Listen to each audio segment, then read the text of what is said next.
Global Indian Network. Print, TV, events, podcasts. Find out more at globalindianseries.com. Welcome back to the Global Indian Podcast, home to the greatest conversations and the official platform of people of Indian origin. Yes, let's face it, we are everywhere. My name's Rajan, I'm the proud Chief Explorer for the Global Indian series. Now, you know, every single week we plunge into the human experience of being a person of Indian origin, take a second look at the countries we now call home, and tackle the big conversations. This week I'm joined by my dear friend and our chief content creator, Alex, who's also an in-house resident history buff. And he joins me for a discussion looking at the hidden histories of India. Now, for those who follow our print edition and our online articles, you would have seen some of the content pieces we did about the Roman community, having a look at this community that spanned back to over 1,000 years ago, and looking at their roots from India to the rest of the world. Well, in this one here, we take this podcast even further. We have a look at the remarkable stories of the people that came up from Iran, and how they rechanged our notions of religion, our understanding of the very concept of Indianness, and also begs a much deeper question at a pressing moment in our world's history. I can assure you, it is a podcast to kick your year off with. As always, I'd like to say a massive thank you to all our dear supporters and sponsors, many of which you hear from soon. And if you too would like to be part of our 50 Shades of Brown conversations, well, it couldn't be easier. Simply come to the website, which is www.globalindianseries.com. There you can see this discussion and the entire repertoire of conversations so far. I truly hope you enjoy this remarkable discussion. Hi, my name is Divya and I'm co-founder of the Global Indian Podcast. Before you get to today's show, I've got a quick favour to ask. If you've been enjoying our conversations, I'd love if you could take just 1 minute to leave us a review on the platform that you're listening to us on and share our work to friends and family. It helps us out a lot. Word of mouth is the primary way that we grow. Thanks for your continued support.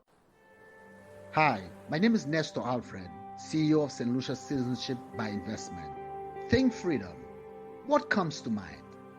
Freedom to explore, to travel to any destination for work or play.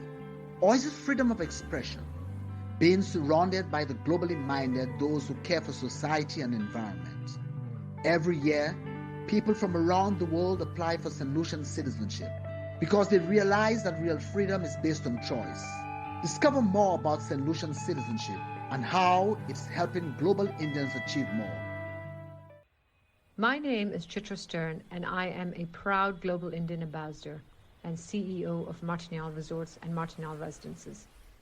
We pride ourselves on the journeys that define a community, and our developments bring people together. Did you know that over 70,000 people just like us call Portugal home? The Global Indian journey has brought people together in a meaningful way, and on behalf of all of us at Martignal, we want to thank you for joining us in these remarkable conversations. We look forward to seeing you here in Lisbon post-COVID. Have a great day. And just move. Get up and just move. Get up and just move. Get up and just move. The head of content, and in that time I got to know Rajan very well and what the Global Indian series stands for. As we all know, it stands for plunging into the human experience. It stands for banging the drum for all things South Asian, and it standing up for ethnic minorities, 50 Shades of Brown all across the world. So that really speaks to me, not because I'm Indian, I'm not of Indian origin, I'm of Iranian origin. I'm half Iranian. My mum is English. My dad was Iranian, my late father. So this whole notion of diaspora, this notion of being from somewhere else, yet being part of another country, belonging to another country, speaks to me. And that's why I've been finding it so interesting working for the Global Indian and for Rajan. You contacted me yesterday, excited about an article that we've been writing up and having a look at the journeys between Iran and India. But I know we decided actually in addition to the article, this is something that's going to be creating our own historic podcast series. So having a look at the histories of communities, plunging into those type of experiences out there. Why do you run our audience through some of the findings that you've had? Well, of course, all countries have their stories and their histories. Sometimes history is a story, and sometimes stories can be histories, and stories can be enshrined in myths. But what I wanted to talk about today particularly was the origins of Indians, modern Indians, and modern Iranians. Now, some of these ideas, of course, were hijacked by Nazis and by others. So I want to get away from any notion, of a superior Aryan race and all that nonsense. I want to say that at the outset. But what is true, and what historians are agreed today, is that many Indians, indeed most Indians, most Iranians, can trace their ancestry to a tribe of Indo-Aryans who lived about from 2,000 to 3,000 years ago. And these tribes, they did one of two things. Now, some historians say they might have gone south to Iran and southeast to India and conquered the indigenous peoples there in India. The new theory, which is more fashionable in some quarters, is that they didn't. They just were travelers. They were migrants. No one quite knows why they left their homelands north of the Caspian Sea, but they did. And many went south and east. Some went west into Europe and would become the peoples of Europe, including Brits, including Germans, including all the countries of Europe. Were indigenous people, and some of them are still with us today. But for the most part, most people of Europe can trace their, and indeed India and Iran can trace their ancestors to this tribe that made that extraordinary journey all that time ago. And the thing is, they didn't just come and settle in India, didn't settle in Persia. They brought ideas with them. They brought their faiths, and they brought, in the case of India particularly, this idea of the hierarchy, which would become the caste system, still have today, all those years later, 4,000 years later. So they have left their mark not only on modern Iran, they've left their mark on Europe, and they've left their mark on India. The modern India of Modi, the India of Bollywood, the India that we know, they've left their indelible imprint on Indian culture and civilization today. And I'll go into more in detail about that a bit later. Let's go into more detail now. Let's kick it full on, because you got me fascinated, because I know even when we looked at our own family history, our surname of Nazran, but this is, again, for the audience's sake, we're going non-political. We're taking away all those type of notions of the Aryan race and so on and so forth. We're looking purely at the histories of what defines our understanding of identity.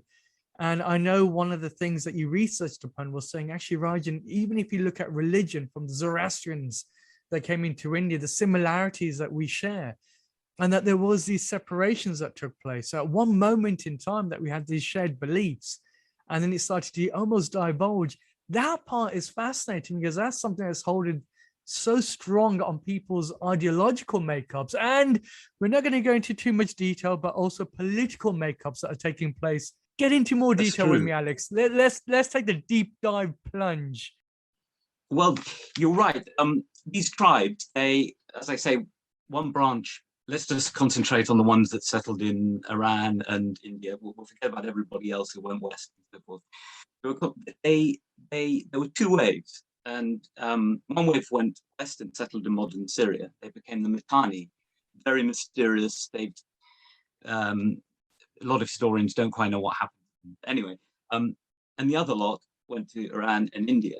And you're right, they brought with them the Vedas, which today are the sacred scriptures to this day of Hinduism. It became the basis, these ideas of this religion, their faith, of modern Hinduism, classical Hinduism. They brought their gods with them. They brought Indra, for example, which many Hindus will know he's not worshipped as much as he was in those days, but he's there. But they did bring a very important one. They brought Shiva, who millions of people believe in today. And Shiva was one of their gods, these Indo-Aryan people who swept into India and Iran. So they had the same gods at that point. They believed in the same thing. And they brought, Indra was a storm god, a thunder god. And in the West, they took the ideas with them as well. In the West, the thunder god, Indra, becomes Zeus, the Greeks. He becomes Thor to the Norsemen. And the funny thing is, actually, there are parallels between Thor and Indra. Indra had a magic hammer, which would return to his hand. Thor had a magic hammer that would return to his hand. Thor was a god of storms, and so is Indra. But this is extraordinary. These people had a profound effect on the faith of millions of generations of humans for the last, 4,000 years or so. The gods Indra and Shiva, where is it written within the texts? Like how's that changed, the tonality of it? Is it still the same? Is it just the fact that the names have changed, the looks have changed? What is it? Well, of course, ideas have changed with time, but I was looking at the Vedic hymns, and the very earliest one, there are 4, the Rig Veda is perhaps the most famous. They mention all these gods. They're not, what they don't say is what Hindus believe today, that Shiva is the god of destruction and creation. They don't go, and that his tresses, go through the river Ganges. Well, that clearly comes later. But the essence of it, the essence of this of Shiva and Indra, and also Brahma as well. Brahma too, the creator, was a god they brought with them.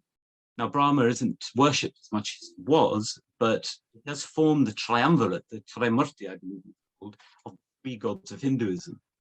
So I find that very interesting. So this is an idea that lives on through the ages. Do we know the moment in which things changed? Do we have an idea of the time frame? Well, according to what I've read, the Vedas were written down in Brahma, which is a form of Sanskrit, in about 1500 BC. But these Indo-Aryans who had been sweeping into India for about 1,000 years, possibly before that. So it was passed on orally, and then it was written down eventually in Sanskrit, form of Sanskrit. These people call themselves Aryans. It's a politically loaded term today. It wasn't, and that's what they called themselves. He's a noble one. And definitely their beliefs definitely shaped the Vedas, which are then written down, and which they're the Hindu scriptures, the bedrock Hinduism today. And to what extent the indigenous Indians contributed to this, the way in which Hinduism evolved, we don't know. But what we do know is it changes and becomes this theistic. What happens with the other community? Because it says some of the communities migrated towards India and South Asia, but then you had another part of the community, the same guys that actually traveled towards the European sides. What was the tonality of change there? What do we see happen? Well, yes, some of these peoples went west, some went east, and some went southeast to India.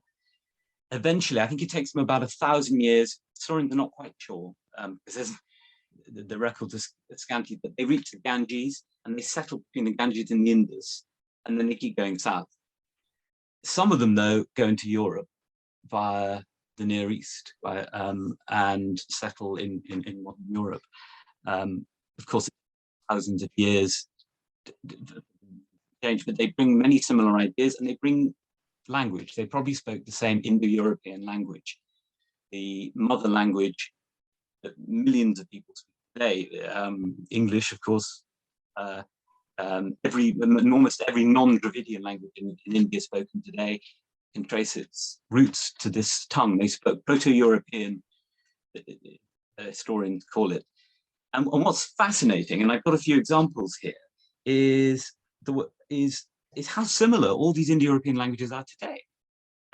It's languages as different as English and German and Farsi, Punjabi and Hindi. So here are the examples. Father in English, to the Armenians, it's hair. Okay, that's a bit different. Irish, athir. Now Greek and Latin, pater. Of course, it's pater, isn't it, in Latin? Yeah. And in pida in Persian, and and what in Punjabi, what is father? Pita, yeah, absolutely. There you go, same. Yeah. I Now it's thought that this is, I suspect, exactly how a boy, an Indo-European boy, call him what you will, Aryan, would have said father all those years ago. It would have been something like pedar, pita, something like that. That's how he would have said daddy, well, daddy, father, all those years ago. And it's pretty much the same in dozens and dozens of language. Teutonic tongues, we've got Greek, we've got Latin, and that's 4,000 years later. And as we know, language shapes identity in a huge way. Indeed, it possibly is identity. Perhaps, people conceive of themselves because of the languages they speak or don't speak. So from language to faith to the caste system, they've had a huge influence. So what was the caste system? What was the aspects of the caste system that was brought in then from the community? Well, I don't think it was as stratified as it became in India.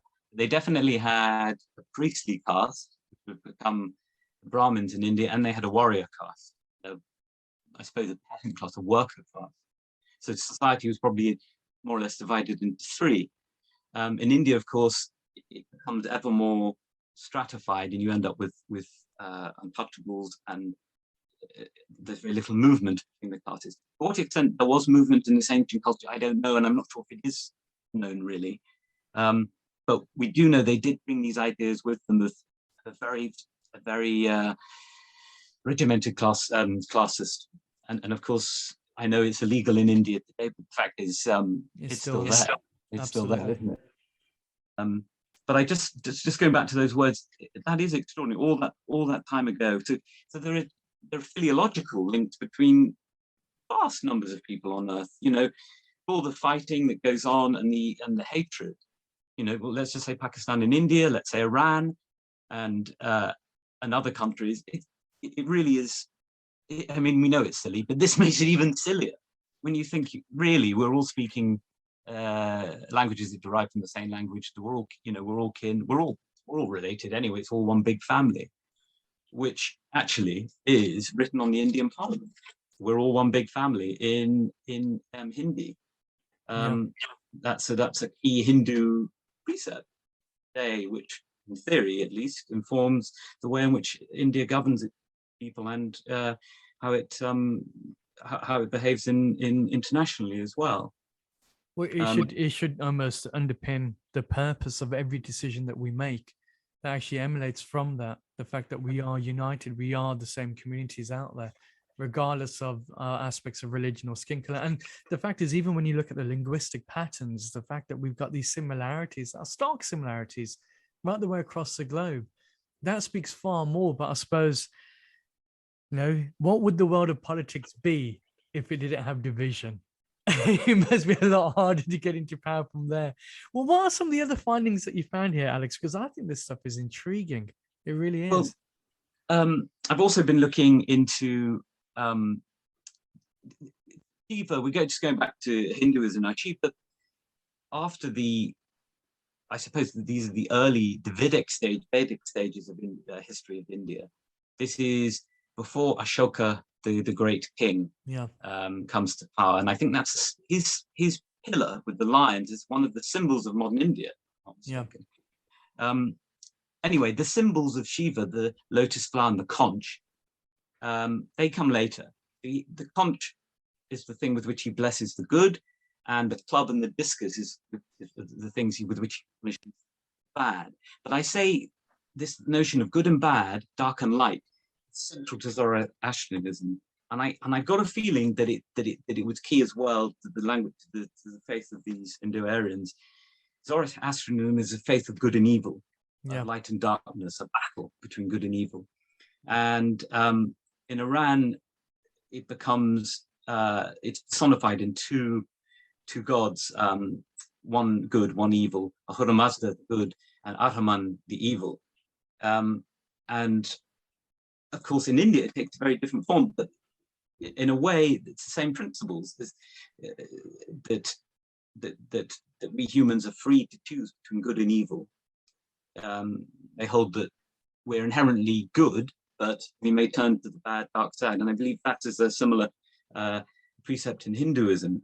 It's not the doctrine of original sin, it's the doctrine of original virtue in some ways. So those are similarities, but then after the branch, after they go the difference between Iran and India do begin to become more marked. But one thing I would like to say is, is about King Bharat. This is mentioned in one of the ancient scripts, the Bhagavad Purana. Now he was he retired to. He was an ancient king. This is now we're now starting to enter the Hindu age. He went to the forest to seek enlightenment and to seek escape from the cycle of rebirth. But he was a deer, and then reborn in the body of a deer. But I mention it because his name, Bharat, is the name of modern India. That he's given his name to modern India, and he's one of the Vedic peoples brought with them. So Bharat is what modern India calls itself. So I thought that was just worth mentioning. So the point to remember, Hinduism is really an amalgam of three great cultures. You've got these Indo-Aryans, you've got the indigenous people, and you've got the Dravidians, south of the Ganges. So you put them together and you end up with something that looks remarkably like, let's not say modern India, but let's say the India of the last 500 years to the present day. So going back to India, so the Iranians, let's say the Iranian tribes, they're in Iran now, they have their faith, their Vedas they brought with them.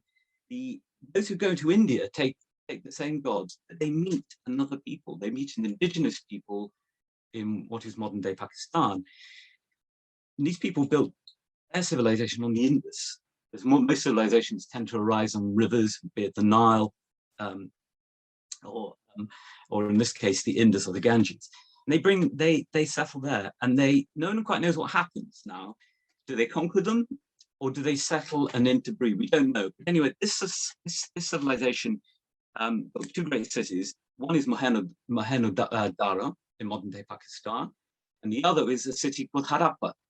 Now, these people were the first people before the Greeks and long before the Romans who built planned cities. They had the city to this day, and you can visit it in Pakistan, is based on a grid plan. And we use that today. New York is based upon a grid. The Romans used that idea. These guys were doing this 4,000 years ago. They had sewers, they had drains, they were great artists and traders. But they weren't Indo-Aryans, they were indigenous people who had lived there since time immemorial.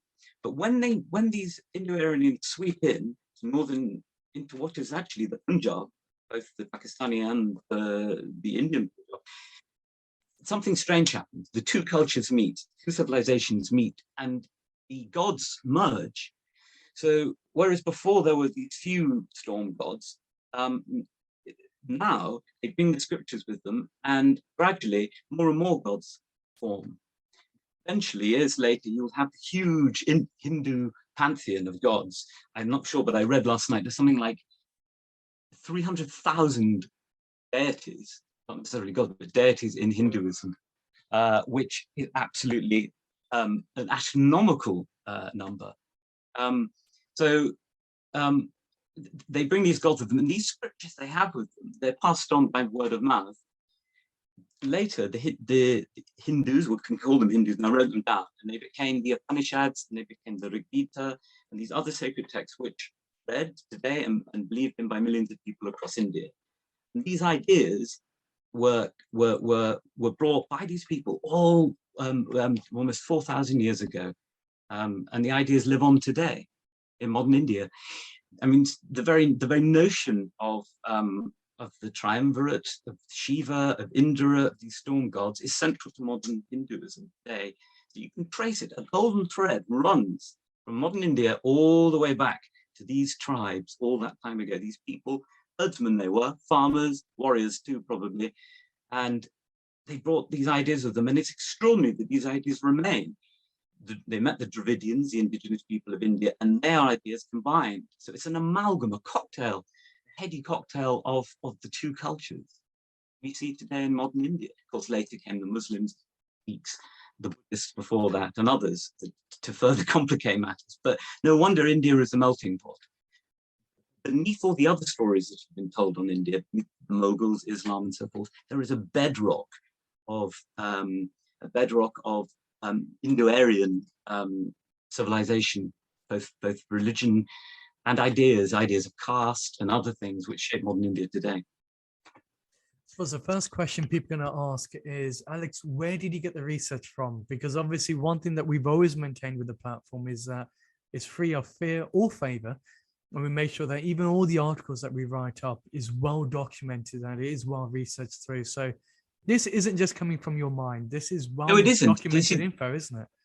Yes, absolutely. The chap first put forward the idea of what has become very controversial, the Aryan race, as a chap called Max Muller in the 1920s. Yeah. Now, he wasn't racist at all, and he very much regretted the way in which it had been hijacked. In recent years, people are moving away from an idea of an invasion, and moving more towards just people moving for whatever reason, be it famine or others. No one quite knows where the truth lies, but what we do know is these people did sweep into northern India. They did settle in Iran. We know that. We know that they brought the Vedas with them, these ancient scriptures, and we know that they brought their god. In Iran, it takes a different form. It will eventually become a religion of one god, a monotheistic religion, which in time would become Zoroastrianism. In India, it takes a different form, but the two rivers, as it were, come from the same source. But there's that moment, I think it's about in the second millennium before Christ. And you asked me about where I'm getting these, what am I basing my research on? Well, I'm not blocking this in my mind. This is based upon the latest scholarship. I've looked at, my sources include Wikipedia, Encyclopedia Britannica, and elsewhere. I knew about Max Muller anyway, and I knew about some of these things anyway, but I've gone into much greater detail in my research. So, and I've also the latest hypothesis that it might have been migration rather than invasion. That's probably that's an idea. I think it's about 20, 30 years old. I suppose then, looking at all of that, then having a look at that notion that this was migration rather than an invasion in itself, how do you think that challenges or changes the way in which history is taught, for one, and secondly, the politics that surrounds that? Well, I'll tell you this, what I found out last night, and I have yet to corroborate this. So if anyone's listening can tell me this is not so, please contact us.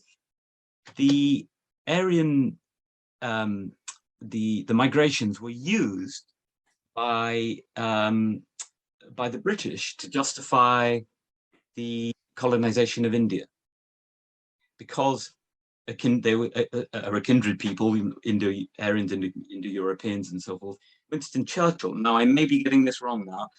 This is uncorroborated, and I use this as a reason to justify further colonialization. Whether this was mooted in the 18th century, I don't know.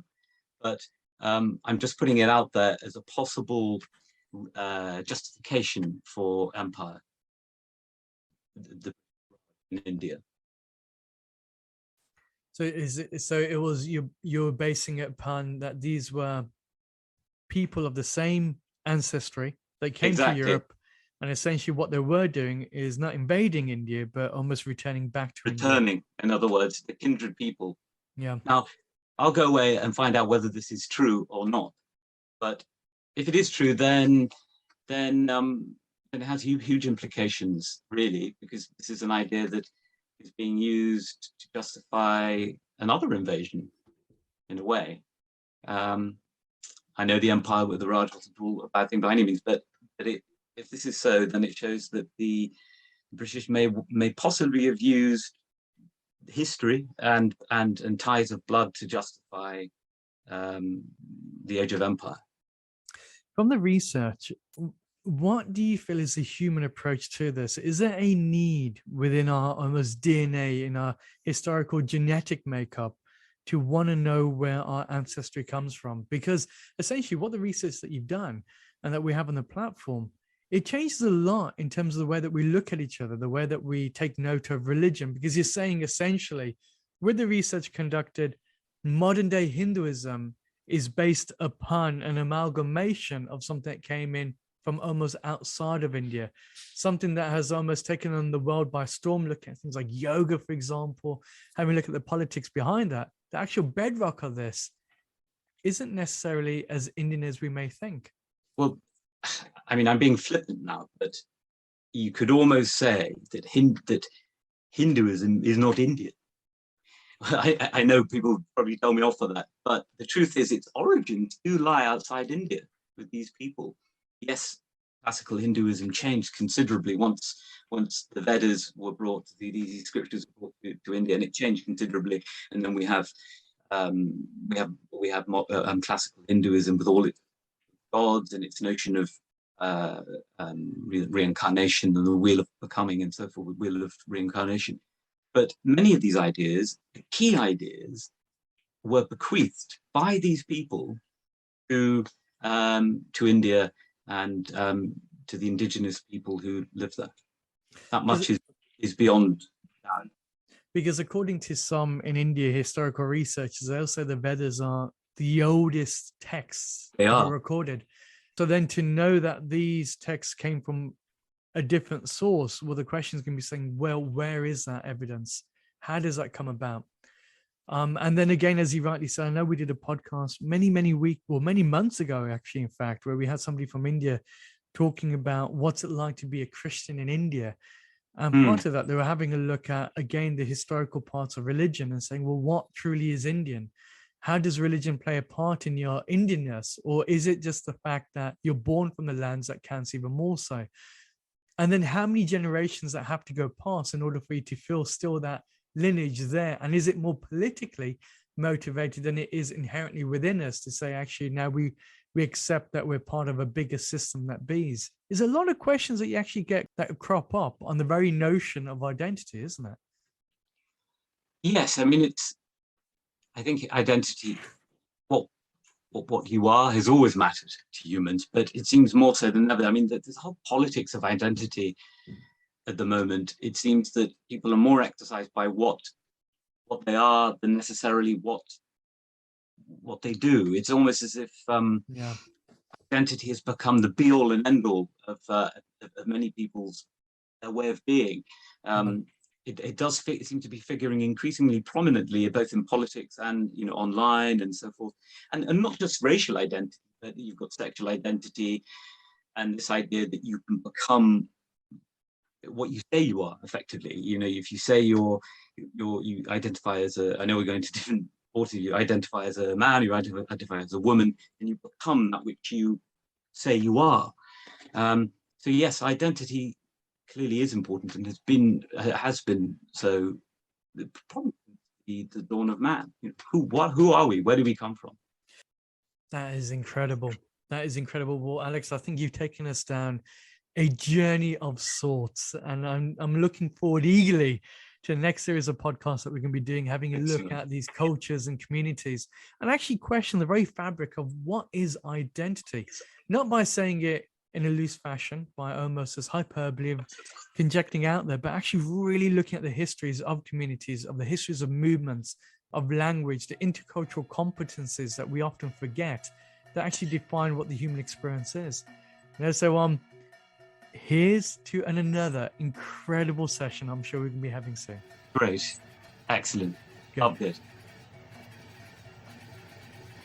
Now, you've heard me say it for the last 2 years. You're going to hear me say it again. What a remarkable discussion. Now, this is your chance to have your say. What are your thoughts about this? Do you feel that Alex is correct?